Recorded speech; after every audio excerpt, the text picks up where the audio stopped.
नमस्कार, बहुत बहुत स्वागत है आपका। आप देख रहे हैं कंज्यूमर इज किंग। मैं हूं आपके साथ प्रशांत पांडे। भारत में विदेशी कंपनियां अपने निवेश को लेकर काफी तेजी से काम कर रही हैं। कई बड़ी कंपनियों को अन्य देशों की तुलना में भारत में निवेश करना ज्यादा भा रहा है, उन्हें ज्यादा बेहतर लग रहा है। उन्हें यहां निवेश से शानदार मुनाफा भी मिल रहा है और इसके साथ ही उन्हें बेहतर टैलेंट मिल रहा है और इसकी वजह से दुनिया भर की कई नामी गिरामी कंपनियां जो हैं वो अपना निवेश जो पहले से कर रही हैं उसका स्केल, उसकी साइज बढ़ा रही हैं। कोरोना महामारी के बाद इन कंपनियों को भारत की उत्पादन क्षमता और यहाँ के जो कुशल कारीगर हैं, यहाँ का जो टैलेंट है, उस पर उनका भरोसा बढ़ा है, क्योंकि जिस तरह से हमने डिजिटाइजेशन को, नई तकनीक को अपनाया है और जिस एफर्ट के साथ, जिस स्किल के साथ हमने रिजल्ट्स दिए हैं, उसका लोहा पूरी दुनिया ने माना है। सरकार की कोशिशें भी इसमें बहुत अहम योगदान निभा रही हैं। पीएलआई स्कीम्स हो, विदेशी निवेश को प्रोत्साहन हो और हमारा संबंध जो बाकी विकसित राष्ट्र हैं उनके साथ बेहतर हो, उसके लिए लगातार प्रधानमंत्री नरेंद्र मोदी कई यात्राएं कर रहे हैं। हाल ही में आपने देखा कि प्रधानमंत्री नरेंद्र मोदी ने अमेरिका दौरे में हजारों करोड़ के निवेश की राह तैयार की। गूगल, अमेजॉन और माइक्रॉन जैसी दिग्गज कंपनियां निवेश के लिए तैयार हैं। इस निवेश से नौकरियों में कैसे मौके बनेंगे, स्किल्स पर क्या काम करना होगा। जी हाँ, मौके आएंगे, लेकिन इन मौकों के लिए हमारी तैयारी कितनी बेहतर है, कितनी अच्छी है, कितनी मजबूत है, या इसे और मजबूतर होने के लिए क्या करना होगा। देश में कहां कहां बेहतर कोर्सेज इस लिहाज से मौजूद हैं, क्योंकि नई तकनीक, जिस तरह से आर्टिफिशियल इंटेलिजेंस की बार बार बात हो रही है, उसके बारे में अवेयरनेस तो फैलानी होगी। इन सभी पहलुओं पर आज हम बात करेंगे और जो सवाल मेरे होंगे वो सवाल दरअसल आपकी उन तमाम शंकाओं से जुड़े होंगे जो सभी के मन में इस वक्त आ रहे हैं, जो चाहते हैं कि उनका आंसर मिले। और इन सारे सवालों के जवाब और विश्लेषण के लिए हमारे साथ मेहमानों का एक बहुत ही शानदार पैनल मौजूद है। सबसे पहले परिचय उन तमाम मेहमानों का, उन एक्सपर्ट्स का आपके सामने रखता हूं। हमारे साथ हैं आदित्य नारायण मिश्रा सर, जो कि सीईओ और डायरेक्टर हैं CIAL HR से। आदित्य सर, बहुत बहुत स्वागत आपका इटी नाउ स्वदेश में। डॉक्टर प्रतिभा जैन हैं हमारे साथ, जो कि फाउंडर और सीईओ हैं एडू बोर्ड काउंसल्टिंग से। और प्रतिभा जी, आपका भी बहुत बहुत स्वागत। हमारे साथ सौरभ देवरा हैं, जो कि सीईओ और को फाउंडर हैं एडवांटेज क्लब से। सौरभ, आपका भी बहुत बहुत स्वागत। बहुत जैसे मैंने कहा शुरुआत में ही कि सबसे बड़ी जो बात होती है कि साहब नौकरियां तो आ रही हैं, ये तस्वीर तो आप बड़ी अच्छी दिखा रहे हैं, लेकिन तैयारी क्या होनी चाहिए। आदित्य सर, मैं सबसे पहले आपसे शुरुआत करूंगा। ये जो टैलेंट की डिमांड आएगी, भर भर के नौकरियां आएंगी, 3 लाख करोड़ गूगल और अमेजॉन मिलके अकेले निवेश करने की तैयारी कर रही हैं। माइक्रॉन जो है वो बहुत ही उभरती हुई फील्ड सेमीकंडक्टर चिप्स की दुनिया में दाखिल हो रही है, गुजरात में एक बड़ा हब बनने जा रहा है।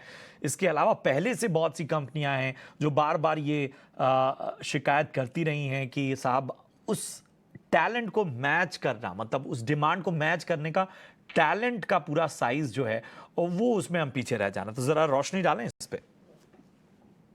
मेरे ख्याल में ये एक बहुत अच्छी चीज हो रहा है भारत के लिए। और हमारे देश में जो टेक्निकल मैन पावर की, top quality technical man power की कोई कमी नहीं है, मुझे मेरा ये मानना है। और ये सब ग्लोबल कंपनीज आ रही हैं कि इंडिया में निवेश करने के लिए। तो हम देखेंगे कि यूरोप से और अमेरिका से कुछ लोग, इंडियंस, वो रिटर्न करेंगे इंडिया में, क्योंकि ये अपॉर्चुनिटीज जो बन रहे हैं इंडिया में, ये अभी नेक्स्ट दशक जो है वो इंडिया के लिए ही होगा, ये पूरा विश्व का ये मानना है। तो जो अभी young mid stage of career में है, उसके लिए ये एक बहुत अच्छा अपॉर्चुनिटी रहेगा। तो मेरा ये मानना है कि जो बहुत टॉप क्वालिटी इंस्टीट्यूट्स हैं इंडिया के, अभी काफी सारे लोग विदेश चले जाते हैं हायर स्टडीज के लिए या नौकरियों के लिए। तो ये सिचुएशन धीरे धीरे चेंज होने वाला है। ग्लोबल इकोनॉमिक सिचुएशन का कुछ ऐसा डेवलपमेंट्स नहीं लग रहा है। लेकिन इंडिया में बहुत सारे डेवलपमेंट हो रहा है। तो ये पॉजिटिव डेवलपमेंट इंडिया के लिए है। इन जनरल बोले तो हमारा तो स्किल सप्लाई और डिमांड के बीच में गैप्स तो हैं ही, लेकिन हम ये जो स्पेसिफिक इश्यू पर बात कर रहे हैं, जैसे कि अमेजॉन, गूगल, माइक्रॉन, ये जो सब बड़े बड़े कंपनीज आकर इंडिया में अपना फैक्ट्रीज लगाने वाले हैं या R&D सेंटर्स बनाने वाले हैं, तो उनके लिए टैलेंट का कोई कमी नहीं लगेगा, ये मेरा मानना है। बिल्कुल, बिल्कुल। तो बहुत अहम बात आपने कही। प्रतिभा जी, मैं आपके पास आना चाहूँगा। हम बहुत सारे नए-नए शब्दों से परिचित हो रहे हैं, बहुत सारी नई-नई टेक्नोलॉजी से परिचित हो रहे हैं। हमने सुंदर पिचाई को भी सुना, हमने बड़े-बड़े सीईओज़ को भी सुना कि साहब जो ट्रेडिशनल हमारे पास टैलेंट है, उसके अलावा हम जो नई चीज़ें हैं, चाहे आर्टिफिशियल इंटेलिजेंस हो, अब इसमें डिज़ाइनिंग भी आ जाती है, इसमें आर्किटेक्चर भी आ जाता है। और ज़ाहिर है कि जब हम एआई की बात करते हैं, टेक्नोलॉजी में डिज़ाइनिंग और आर्किटेक्चर की बात करते हैं, तो वो एक अलग होराइज़न है, एक अलग अलग डायमेंशन है, अलग दायरा है। तो ज़रा रोशनी डालें कि क्या अब ट्रेडिशनल जो कोर्सेज़ हैं या ट्रेडिशनल जो हमारा तरीका है टैलेंट को निखारने का, अब उससे थोड़ा हट के सोचना होगा, और हाँ, तो फिर उसके लिए कितने तैयार हैं? हम बहुत तैयार है। एक तो बहुत एक ऑपर्चुन टाइम पे भारत इंडियन गवर्नमेंट ने प्राइवेट यूनिवर्सिटी एक्ट पास किया है, एंड जो इस वक्त आई थिंक एजुकेशन की सबसे बड़ी एक नया जो एक एक नई करिकुलम्स बन रहे हैं। इंडस्ट्री जो बोलेगी, इस वक्त हम एब्सोल्युटली तैयार हैं। आपको 5,000 बच्चे चाहिए, 5 लाख बच्चे चाहिए, हमारा जो एजुकेशन सिस्टम है विद इन इंडिया बहुत रेडी है। हमारा एक्चुअली द एडवांटेज जो ये सेमीकंडक्टर इन पर्टिकुलर है, ये हमारी traditional engineering, electronic, manufacturing, mechanical, production engineer, chemical engineer, design engineer, we are already ready for it. और जो इतना एक जो स्पेशलिटी है वो हमारी ये है कि हम बहुत जल्दी नई चीज सीख लेते हैं और नई चीज सिखा देते हैं। ये एक इंडिया की खासूसियत है। एंड हमारे पास जो इस वक्त जो थिंक टैंक्स बैठे हैं एजुकेशन सिस्टम में, बहुत ज्यादा दिवच है और बहुत ज्यादा काबिल है कि जो इंडस्ट्री को चाहिए, जो भी इंडस्ट्री इंडिया में आएगी, हम उसको अपने स्टूडेंट से, अपने यूथ से, we are absolutely ready to service them. कोई भी सेक्टर में, स्पेशली ये जो आर्टिफिशियल इंटेलिजेंस से हटकर आया है, semiconductor is actually traditional hardware है और उसमें तो हम ऑलरेडी माहिर हैं। तो हमें आई वेलकम दिस, क्योंकि जो एक बच्चे जो बाहर भी पढ़ के वापस आना चाह रहे हैं, उनके लिए भी एक बहुत बड़ी अपॉर्चुनिटी है। Not only Indians from with in India, इस वक्त जितने हमारे स्टूडेंट्स बाहर गए हैं, बहुत दे आर लुकिंग कि मैं हम किस तरह वापस आए और हमारे पास इंडिया में क्या अपॉर्चुनिटीज हैं। तो अगर विदेशी ऑर्गेनाइजेशंस यहाँ पर अपनी मैन्युफैक्चरिंग लगाते हैं, तो हमारे पास दोनों तरफ से सर्विस करने को हम तैयार है। इंडियन स्टूडेंट्स जो यहाँ पढ़े हुए हैं और बाहर जाके जो वापस आना चाहते हैं, उनके लिए भी एक बहुत बड़ी अट्रैक्शन है to come back to India. बिल्कुल अहम बात आपने कही है कि किस तरह से चाहे दोनों ही हमारे पहलू हों, चाहे जिस तरह से हमारा टैलेंट कहीं और बेहतर सेवाएं दे रहा है, या बेहतर उच्च शिक्षा हासिल करके भारत में सेवाएं दे रहा है, या हम देख रहे हैं कि जो मल्टीनेशनल कंपनियां हैं वो जो कि स्वदेश की धरती पर हैं, वहाँ पर जिस तरह से भारतीय टैलेंट अपनी उपयोगिता साबित कर रहा है, वो वाकई काबिल तारीफ है। सौरभ जी, मैं आपके पास आना चाहूँगा, और आपके पास तो अच्छा खासा अनुभव है। किस तरह से एक ट्रेडिशनल जब पहलू हुआ, तब किस तरह से भारतीय टैलेंट की तरफ इन कंपनियों ने देखा। अब एक नई टेक्नोलॉजी, नई बात, नया दायरा हम देख रहे हैं, तो भी हम देख रहे हैं कि एक जो प्रायोरिटी है इन तमाम सीईओज की, इन बड़ी कंपनियों की, वो भारतीय है। क्या बदला है इन सालों में और पहले की तुलना में, जो आप बहुत बेसिक फर्क देख पा रहे हैं? देखिए, इंडिया हमेशा एक इंजीनियरिंग प्रधान देश रहा है, स्पेशली लास्ट 2 डेकेड में। पूरे वर्ल्ड का आईटी यहीं पे बना है। जो हमारे यहाँ बच्चे हैं, वो सब काफ़ी तेज हैं और काफ़ी इंजीनियरिंग ओरिएंटेड हैं। तो ये एक्सपेक्टेशन तो हमेशा से इंडिया की रही है। आई थिंक एक और बड़ा बदलाव ये हुआ है कि 10 साल पहले इंडिया वाज लुक्ड एज कि एक लोअर कॉस्ट सेंटर इकोनॉमी है विद गुड स्किल्स, बट अब not only cost centre but even skill wise value of talent from India बढ़ ही गया है। इवन अगर आप डेवलप देश में देखें तो कितने सारे बड़े सॉफ्टवेयर कंपनीज के सीईओज आज के दिन इंडियंस हैं, वो टेस्टामेंट है हमारे एजुकेशन सिस्टम का। एंड आप चाहे गूगल देख लीजिए, चाहे माइक्रोसॉफ्ट देख लीजिए, सब इंडियन ओरिजिन इंजीनियर्स बैकग्राउंड वाले लोग सीईओ हैं आज के दिन। तो उसकी वजह से भी दुनिया में काफी रेपुटेशन बढ़ा है इंडिया का। एंड हम लोग हमेशा मॉडर्न टेक्नोलॉजी की तरफ ओरिएंटेड रहे हैं। इंडिया का एजुकेशन सिस्टम हमेशा एट पार रहा है, चाहे आप किसी से भी कंपेयर करें, कोई भी देश से। और इंडियंस जो बाहर जाते हैं वो भी सबसे compete कर पाते हैं। तो उसका यही मतलब है कि इंडिया में हमेशा से एजुकेशन सिस्टम इंजीनियरिंग का स्ट्रांग रहा है और हम लोग काफी तेजी से अडॉप्ट भी कर रहे हैं जो नई टेक्नोलॉजीज आ रही हैं उसके साथ। ये वाकई इस लिहाज से हमें देखना होगा कि हमारा एडॉप्शन पावर कितना स्ट्रांग है। हमने देखा कि जब कोरोना में उस वक्त हम इस तरीके से नहीं तैयार थे कि हम डिजिटल जो पूरी दुनिया है जो पहले से बहुत आगे थी उस तरह का बिहेवियर दिखा पाएँ। और लेकिन चाहे वो खपत की बात करें, कंज्यूमर्स के एंड की बात करें, या हम देखें कि इस टेक्नोलॉजी को किस तरह से एग्जीक्यूट किया गया, कंपनियों ने रातों रात किस तरह से अपना वर्क कल्चर बदला, एजुकेशन सिस्टम को हमने देखा।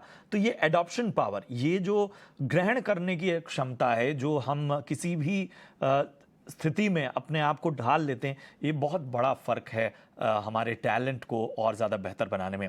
आदित्य सर, एक चीज़ मैं समझना चाहूँगा कि क्या वो कोर्सेज मौजूद हैं जब हम देख रहे हैं इस तरह की टेक्नोलॉजी को अडॉप्ट करने में कंपनियां आएंगी, वो चाहेंगी कि भाई उन्हें स्किल्ड लोग मिलें, किन किन कोर्सेज की ओर देखना चाहिए, कौन कौन सी यूनिवर्सिटीज़ या इंस्टीट्यूट्स हैं, चाहे वो प्राइवेट हो चाहे गवर्नमेंट, जो इस दिशा में बेहतर काम कर रही हैं? देखिए, ये जो सेमीकंडक्टर टेक्नोलॉजी की बात हो रही है अभी इंडिया में करीब 1-1.5 लाख इंजीनियर ये फील्ड में काम कर रहे हैं। लेकिन अभी जो काम हो रहा है वो रिसर्च एंड डेवलपमेंट एरिया में हो रहा है। जैसे कि देखिए, companies like Intel, Samsung, Broadcom, ये सब काफी सारे कंपनीज हैं जहां पर इंडिया में इंजीनियर्स बैठ के रिसर्च कर रहे हैं, नए चिप्स के रिसर्च कर रहे हैं, न्यू टेक्नोलॉजीज के रिसर्च हो रहे हैं, न्यू डेवलपमेंट हो रहे हैं। लेकिन अभी जो इन्वेस्टमेंट की बात हो रही है उसमें मैन्युफैक्चरिंग होने वाला है, चिपसेट इंडिया में बनेगा। जो फैब्रिकेशन यूनिट है वो इंडिया में अभी नहीं है, वो नया वाला बनने वाला है। और खाली माइक्रोन का चिप असेंबली नहीं, लेकिन बहुत सारे कंपनीज के प्लान्स हैं। ये एक नया डायमेंशन, न्यू एरिया अभी बन रहा है। ये न्यू एरिया के लिए तो न्यू स्किल सेट्स लगेंगे। अभी जो इंजीनियरिंग कोर्स में जो हम बच्चों को पढ़ाते हैं वो research and development, testing, design, engineering, verification, वो सब स्किल्स के लिए हमारे जो ट्रेनिंग इंस्टीट्यूट और इंजीनियरिंग कॉलेजेस वो सब अभी रेडी हैं। लेकिन अभी जो मैन्युफैक्चरिंग होने वाला है, या जो जैसे कि गूगल के सीईओ बोले कि $10 बिलियन के इन्वेस्टमेंट्स इंडिया में होंगे, और आर्टिफिशियल इंटेलिजेंस, ये सब नए नए टेक्नोलॉजीज के इन्वेस्टमेंट होंगे। आपने एक बहुत अहम सवाल उठाया, मुद्दा उठाया कि ये अभी इंडिया कितना रेडी है। अभी तो ऑनेस्टली बताएं कि ये टेक्नोलॉजी इतनी जल्दी चेंज हो रहे हैं, तो इंडिया में अभी, खाली इंडिया क्यों, सारा विश्व में अभी ये टेक्नोलॉजी सब इंस्टीट्यूट्स में पढ़ाया नहीं जाता है। लोगों को ऑटोमेटिकली अपने आप को ढाल लेना पड़ता है, कंटिन्यूअसली लर्न करना पड़ता है। अभी हमें जो करना चाहिए, और जो न्यू एजुकेशन पॉलिसी जो गवर्नमेंट ने अनाउंस किया है, वो पॉलिसी के अनुसार the focus is to develop the ability to learn, ताकि हमारे बच्चे जो मान लीजिए कोई 2020 में इंजीनियरिंग कॉलेज से ग्रेजुएशन करके अब अभी कुछ नौकरी कर रहा है, वो अभी मैन्युफैक्चरिंग, फैब मैन्युफैक्चरिंग जब लगेगा तब उधर जाकर काम करना चाहिए उसको, लेकिन उसके पास तो ये स्किल नहीं है, तो उसको ये एक्स्ट्रा एफर्ट लगाकर सीखना पड़ेगा। और जो फ्रेशर्स अभी इंजीनियरिंग कॉलेजेस या स्किल डेवलपमेंट इंस्टीट्यूट से ग्रेजुएट कर रहे हैं, वो कोर्सेस को थोड़ा बहुत मॉडिफिकेशन करना ही पड़ेगा। ये जो नेशनल स्किल डेवलपमेंट काउंसिल से लेकर जो एजुकेशन, एआईसीटीई और बहुत सारे ऐसे गवर्नमेंट बॉडीज हैं और थिंक टैंक्स हैं, वो कंटिन्यूअसली इस पर काम कर रहे हैं। मैं ये बोलना चाहूंगा कि ये जब तक ये फैक्ट्रीज लगेंगी और जब तक मैन पावर रिक्वायरमेंट होगा, मेरा ये विश्वास है कि हमारे वो अडेप्टेबिलिटी की जो बात की हम लोगों ने, वो स्किल्स ऑटोमेटिकली हमारे लोग अडेप्ट कर जाएंगे। अभी तो हम रेडी नहीं हैं, लेकिन वो रेडी हो जाएंगे जब तक कि डिमांड की बात आएगी। तब तक हमारे जो इतने सारे एजुकेशन टेक्नोलॉजी कंपनीज हैं, एडटेक कंपनीज, वो सब नए नए कोर्सेस लाएंगे। और जो कंपनीज इन्वेस्टमेंट ला रही हैं इंडिया में, वो भी अपना न्यू टेक्नोलॉजी को कैसा इंडिया में अडेप्ट किया जाए, उसके लिए भी वो इन हाउस ट्रेनिंग भी करेंगे। तो मेरे ख्याल में ये इतना बड़ा इश्यू नहीं है, क्योंकि ये बहुत बड़ा इन्वेस्टमेंट हो रहा है और सारा विश्व में ये टेक्नोलॉजीज कंटिन्यूअसली चेंज हो रहे हैं। ऐसा नहीं कि भारत बहुत पीछे रह गया है, जर्मनी, अमेरिका, जापान बहुत आगे निकल गए हैं, ऐसा नहीं है। इस बीच एक और खास मेहमान हमारे साथ जुड़ गए हैं इस चर्चा में। आशीष मोहन जी हैं। ये आज HR and industrial committee, PhD commerce and industries से। आशीष जी, बहुत बहुत स्वागत आपका ईटी नाउ स्वदेश में। बहुत सारे सवाल हैं, बहुत सारे निवेश और बाकी चीज़ों की तो बात हो गई है।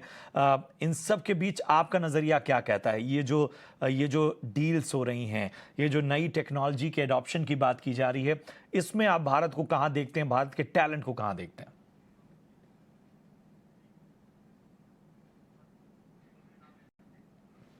आशीष जी, आप तक आवाज पहुंच रही है? जी बिल्कुल जी।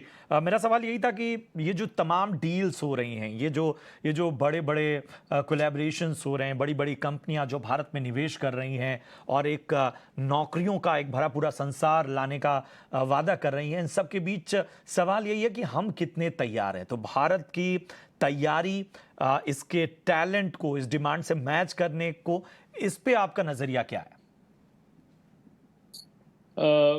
सबसे पहली बात तो मेरा ख्याल है आप सब इत्तेफाक करेंगे कि हमारा इस वक्त विश्व में सबसे बड़ा एडवांटेज है डेमोग्राफिक एडवांटेज। हमारे पास जो एज फैक्टर है वो हमारे बेनिफिट में है, जिससे बाकी के मुल्क जूझ रहे हैं। दूसरा, हमारे पास बुनियादी तौर पे इंटेलिजेंट आदमी है, जो कि एक नोन फैक्ट है कि हमारे यहाँ पर जब हम ट्रेनिंग देते हैं, जब हम स्किलिंग करते हैं, तो यहाँ पर एक एवरेज स्किल्ड वर्कर का स्केल बहुत ऊंचा होता है। ये जो एक नई इंडस्ट्री हम लोग जिसके बारे में सुन रहे हैं, अभी प्रधानमंत्री जो अमेरिका में थे उसमें भी यही चर्चा हुई। तो स्किलिंग गवर्नमेंट इनिशिएटिव ले रही है, प्राइवेट सेक्टर भी स्किलिंग में इनिशिएटिव ले रहा है, बल्कि आपको शायद पता होगा कि गवर्नमेंट ने अच्छा खासा एक बजट इसके लिए एलोकेट किया हुआ है।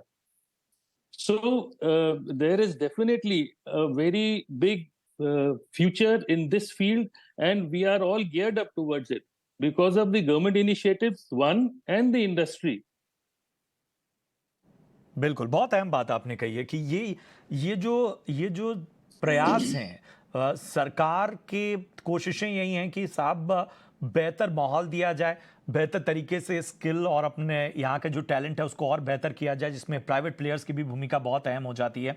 और इन सब के बीच सौरभ, मेरा एक सवाल है। एआई के बारे में बड़ी चर्चा हो रही थी और एआई को बार बार, मतलब मैंने कम से कम सैकड़ों ऐसे आर्टिकल पढ़े जिसमें बार बार खतरे की बात की जा रही थी कि साहब एआई आएगा, नौकरियां खा जाएगा और वो तो सारा काम करके दे दे रहा है। अब मैं सुंदर पिचाई को सुन रहा था जिसमें उन्होंने कहा कि साहब हम एआई का एक यूनिफाइड मॉडल पेश करने वाले हैं जिसमें जो दुनिया भर की 1000 ऐसी भाषाएं जो सबसे ज्यादा बोली जाने वाली हैं उसमें हम नौकरियां पैदा करेंगे। तो एआई अगर कहीं पर ज्यादा एफिशिएंट है, जहां हो सकता है कि जॉब कट्स हो, तो एआई कुछ नौकरियां पैदा भी तो कर रहा है। ये हर प्रोग्रेशन में ये एक सवाल हमेशा ही उठता है, क्या इससे जॉब चली जाएगी। काफी सालों पहले जब रेलवे को ऑटोमेट किया गया था टिकट बुकिंग को, तब भी यहीं पे रेजिस्टेंस आया था कि इससे जॉब चली जाएंगी। बट देखिए, टेक्नोलॉजी इवोल्यूशन एक नेचुरल जर्नी है। इंसान स्किल्स अडॉप्ट कर लेगा, कुछ जॉब जाएंगी, कुछ नई जॉब जाएंगी। यही ये हमेशा से होता रहा है, आगे भी होता रहेगा। तो ऐसा नहीं है कि एआई लोगों का जॉब खा जाएगा। एआई से डेफिनेटली आपके जॉब के लेवल बढ़ जाएंगे, इन द सेंस कि आपसे एक्सपेक्टेशन होगी कि आप थोड़ा ज्यादा सोचने वाला काम करें, बहुत सारा मैनुअल काम एआई कर लेगा। बट मैन्युफैक्चरिंग में इतना एआई लग चुका है, फिर भी ह्यूमन इंटरवेंशन की तो जरूरत रहती है। और एआई क्रिएट करने के लिए, एआई को चलाने के लिए, सब चीज के लिए इवेंचुअली तो ह्यूमन इंटरवेंशन इन्वॉल्व हो ही जाता है। तो ये more of AI assisted development है rather than human replacement setup. बहुत बेहतर बात आपने कही है। डॉक्टर प्रतिभा, एक चीज़ मैं कोट करना चाहूँगा। गूगल ने जो अपना इस पूरा निवेश है उसमें एक बड़ी स्पेसिफिक बात कही है कि जो निवेश होगा उसमें एक बहुत बड़ा हिस्सा होगा इंडिया डिजिटाइजेशन फंड का, आईडीएफ जिसको नाम दिया गया है, और इसमें भारतीय स्टार्टअप्स को जो है उसमें निवेश ज़्यादा किया जाएगा। और एक बहुत अहम बात कही कि इस फंड में $300 मिलियन की 1/4 राशि उन संस्थाओं में निवेश की जाएगी जिनका नेतृत्व, जिन स्टार्टअप्स का नेतृत्व या जिन कंपनियों का नेतृत्व महिलाएं करती हैं, जिनकी लीडर महिलाएं हैं। परसेप्शन इस तरह से अगर चेंज करने की जिम्मेदारी गूगल निभा रहा है तो शायद मेरे ख्याल से ये एक बहुत बड़ा मैसेज होगा बाकी भारतीय कंपनियों के लिए भी। नहीं, ये एक बहुत ही वेलकम स्टेप है एक्चुअली। मैं महिला, अब इन 4 जनों के बीच में बोल रही हूँ, but actually we are better than all the men. क्योंकि महिला जो सोचती है वो मल्टीटास्क सोचती है, वो बहुत डिफरेंट नजरिए से एक चीज को सोचती है, and that is value add. कुछ भी काम करे उसमें एक नया विकल्प लाती है जो बहुत प्रैक्टिकल भी होता है और टेक्निकली साउंड भी होता है। एंड आई थिंक ये एक बहुत अच्छी दिशा में एक स्टेप है। एंड एक गूगल से ही नहीं, ऑलरेडी इंडिया में भी एक्चुअली बहुत स्कॉलरशिप्स दी जा रही हैं महिलाओं को इंजीनियरिंग में। एंड ये बहुत जनों को मालूम नहीं, बट एक्चुअली इंजीनियरिंग कॉलेजेस में शुरू से ही आई मीन बहुत विमेन, लाइक मेरी बेटी ने इंजीनियरिंग करी बॉम्बे यूनिवर्सिटी से, she got the Ratan Tata scholarship.